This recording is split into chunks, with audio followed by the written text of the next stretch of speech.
Hey everyone, Dante D here. As I'm sure you've all heard by now, Stan Lee sadly passed away yesterday, Monday, November 12th, 2018, at the age of 95 years old. So I just kind of wanted to post a quick video commemorating this man and pay my respects to this man who has contributed so much to this medium that we love and is very much a part of all of our lives. So for those of you that don't know, Stan Lee was born Stanley Martin Lieber on December 28, 1922 in New York City. He was born to a poor Jewish family, and a great deal of his childhood was spent during the Great Depression. He grew up during the Great Depression, didn't have a lot of money. By his late teens, Lieber began working for a publishing company called Timely Comics, which is better known today as Marvel Comics. And his uncle, in fact, was the then publisher of Timely Comics, and that was Martin Goodman, and he remained the chief of Timely up until the 1960s. Now, Lieber's first job was very simple. He was young, and they just gave him simple duties like making sure the artists' quills were full of ink. But later on, by the age of 19, he was given a shot to start actually writing comic books. Now, ironically enough, Stanley Lieber's greatest ambition in life wasn't to become a comic book writer, because back in those days, anyone who worked in the comic book industry was not very highly respected. I think this was due in part to the fact that the comic book industry usually had a lot of minorities working there, such as Jews and Italian Americans. So because of that, Stanley Lieber did not want his name associated with all of these comic books, because later on he believed he would go on to write the great American novel and become this very well-respected author. So at that time, he adopted the pen name Stan Lee, which is how we know him today. Stan Lee spent time in the 1940s working not only in the comic book industry, but he also served during World War II. And this is what he says about that. I felt I can't be writing about all these comic book heroes and not be fighting myself. After the Second World War, Stan Lee continued to work in the comic book industry, but by that point, the comic book industry had somewhat changed. You see, a lot of the stories during World War II dealt with superheroes fighting the enemies of America during the war. So you often saw a lot of these heroes combating the Nazis and combating the Japs, and books and these stories dealing with the war really were empowering for the people.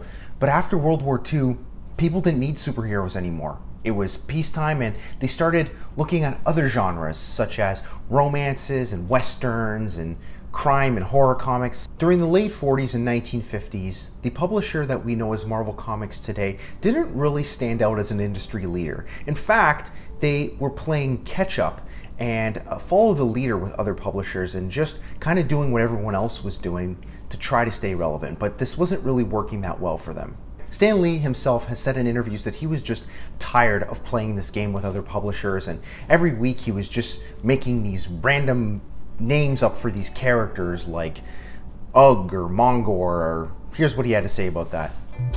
I would make up a name like Gru or Mongor or anything that was a sound, and Jack would make a story out of it any way he wanted, and I'd put in the insipid copy. Now by this point, Stan was just ready to quit and leave comic book writing behind him forever. But before he quit, his wife convinced him to do one more book the way he wanted to. And then he gave us the Fantastic Four and the birth of the Marvel Universe. With the Fantastic Four, Stan really introduced us to a new breed of superheroes.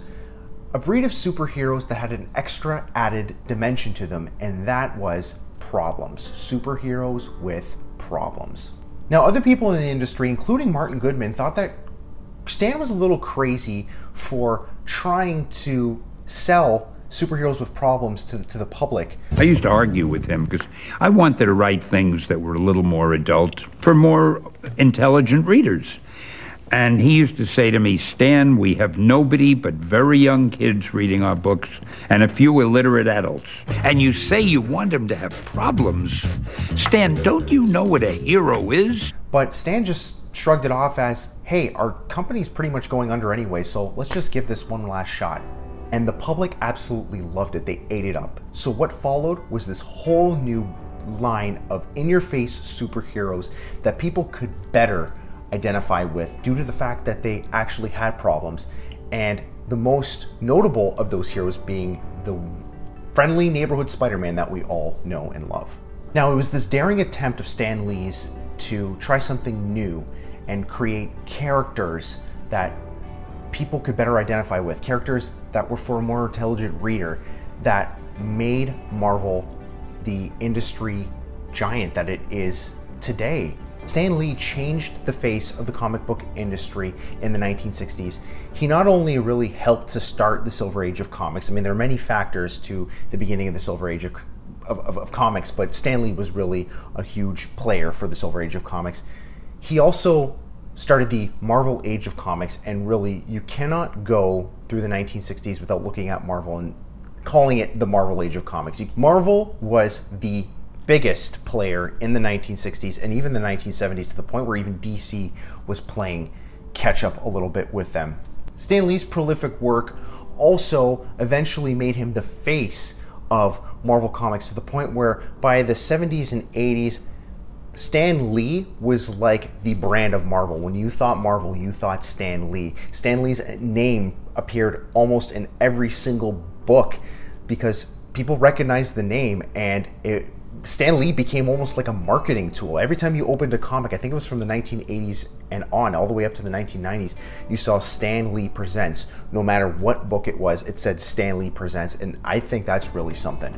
Stan, with his work, not only redefined the superhero archetype, but he also redefined the face of the comic book industry into what we know it as today. And that is just incredible. A lot of people consider Stan Lee to be the father of modern comics. Even though most of us, myself included, have never met Stan Lee, I think I could say that we all feel as if we knew Stan. Like, when I found out yesterday that Stan Lee had passed away, I honestly felt like a relative of mine had passed away. Like, I felt a great degree of sadness, and it just really, I was very sad for quite a bit of time, to the point where I went downstairs and just started looking through my collection, and I stumbled upon this book here.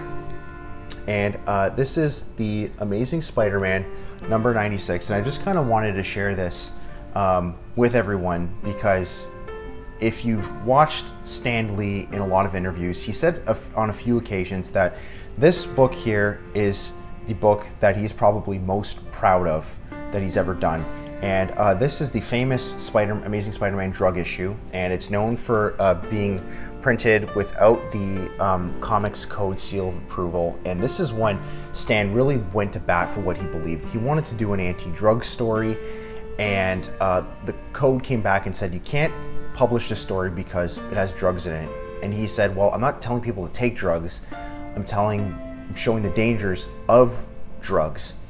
And they said, nope, we're not giving you the seal because you just can't have drugs. So Stan said, screw it, I'm just gonna print it anyway. I'm gonna print it without the seal of approval. And what happened was the book ended up being a success. People loved it.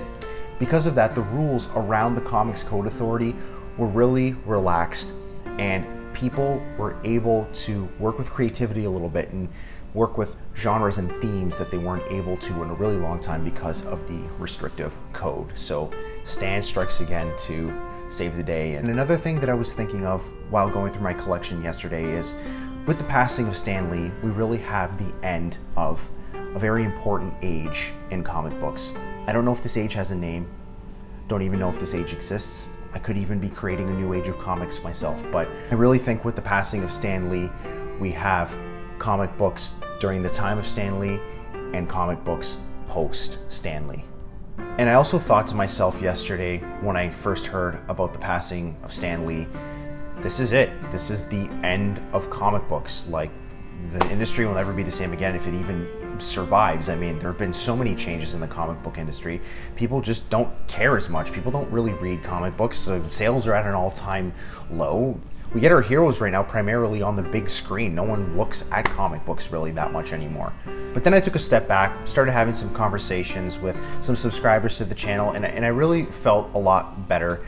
And there was one thing that really kind of stood out to me that a subscriber to this channel said, and that subscriber is Brendan Sellers. Brendan, if you're out there, shout out to you, because I really found your comment to be really profound, and really kind of helped me feel a lot better about Stan Lee's passing. And this is what Brendan said.